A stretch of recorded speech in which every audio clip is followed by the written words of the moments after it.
दोस्तों हम सभी जानते हैं कि इंजीनियरिंग की पढ़ाई कितनी मुश्किल होती है। लोग कितने तरह के एंट्रेंस एग्जाम्स और कितनी कड़ी मेहनत से एक अच्छी नौकरी हासिल कर पाते हैं। लेकिन कुछ लोग होते हैं जो कि करोड़ों का पैकेज भी मिल जाए लेकिन उन्हें मन की संतुष्टि नहीं होती। और ऐसी ही कहानी है कुछ आज की, जिसमें एक औरत ने ऑस्ट्रेलिया में अपनी करोड़ों के पैकेज को ठुकराया और भारत में आकर अपना एक रेस्टोरेंट स्टार्ट किया। और इस रेस्टोरेंट को स्टार्ट करने के पीछे की कहानी भी बहुत ही दिलचस्प है। आइए आज मैं आपको सुनाती हूँ एक ऐसी औरत की कहानी जिसने ऑस्ट्रेलिया से लेकर महाराष्ट्र का पूरा सफर तय किया, लेकिन एक खाने ने उनकी पूरी जिंदगी बदल दी। तो चलिए शुरू करते हैं दोस्तों, जयंती कठाले की कहानी। जयंती कठाले की परवरिश एक बड़े परिवार में हुई थी। जयंती ने त्योहारों के मौके पर घर में लोगों का हुजूम देखा था और वो अपनी पूरी सफलता का श्रेय अपने परिवार के माहौल को देती हैं। बचपन से ही जयंती को खाना बनाने का बहुत शौक था। अपनी दादी और माँ से ही उन्होंने घर में मराठी खाना पकाना सीखा था। साल 2006 में जयंती को ऑस्ट्रेलिया के IT फर्म में नौकरी मिल गई। जयंती इन्फोसिस कंपनी में सॉफ्टवेयर इंजीनियर और बतौर प्रोजेक्ट मैनेजर के तौर पर काम कर रही थी। करोड़ों की सैलरी थी, कोई कमी नहीं थी। लेकिन एक समय की बात है जब जयंती विदेशी दौरे पर गई हुई थी। इस समय सिर्फ उन्होंने एक ही चीज को मिस किया, वो था घर का खाना। वो वहाँ के रेस्टोरेंट, जो कि इंडियन रेस्टोरेंट होते थे, वहां भी खाना नहीं खाती थी, क्योंकि घर के खाने का उनका मतलब है कि सिर्फ शुद्ध घर का खाना।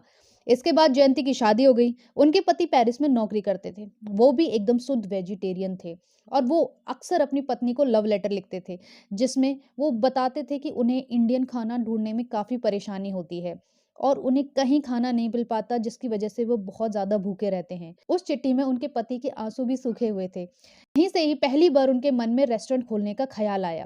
इसके बाद एक ऐसा वाकया हुआ जब जयंती अपने पति के साथ ऑस्ट्रेलिया गई और इस दौरान भी उनके पति को कुछ भी वेजिटेरियन खाने को नहीं मिला। इस वाक्य के बाद तो जयंती ने पक्का इरादा कर लिया था कि वे वेजिटेरियन खाने से जरूर जुड़ेंगी। इसके बाद ऑस्ट्रेलिया में 2 साल की नौकरी करने के बाद जयंती ने नौकरी छोड़ने का फैसला किया।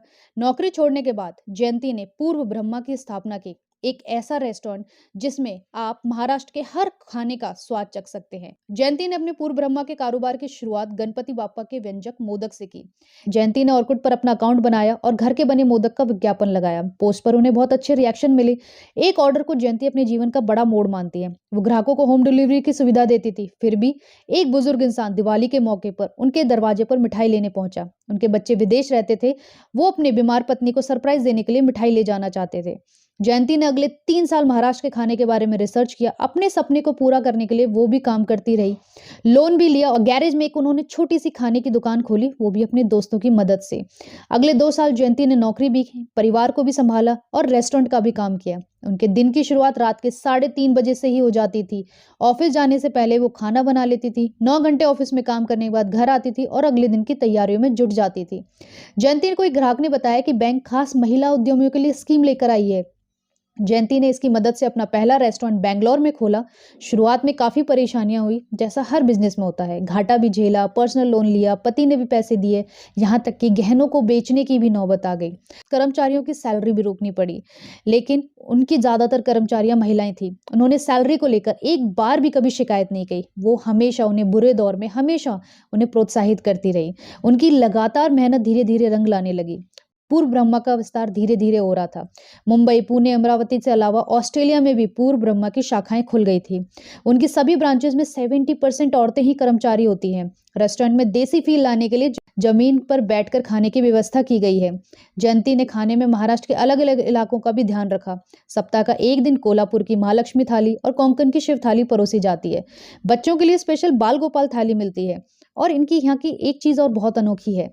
खाने की बर्बादी रोकने के लिए उन ग्राहकों को बिल में 5% की छूट मिलती है जो अपनी थाली में खाना नहीं छोड़ते, और उन ग्राहकों को अलग से बिल का 2% वसूला जाता है जो खाना छोड़कर जाते हैं। जयंती का मानना है ये उनके सफर की शुरुआत है। उनका सपना है कि वे देश दुनिया में अपने रेस्टोरेंट की 5000 शाखाएं खोलें, जहां भारतीयों के वैसे देसी खाने परोसे जाएं जैसी उनकी चाहत होती है। अगर आपको भी कभी मौका मिले महाराष्ट्र जाने का, तो जरूर पूर्व ब्रह्मा में खाना जरूर खाकर आएं। और ऐसी सोच को दिल से सलाम। हम जयंती जी को बहुत बहुत शुभकामनाएं देते हैं कि आपका ये सपना जरूर पूरा हो। वेजिटेरियन लोग जरूर ये चीज को बहुत ज्यादा मिस करते हैं। तो दोस्तों, ये थी जयंती कठाले की कहानी।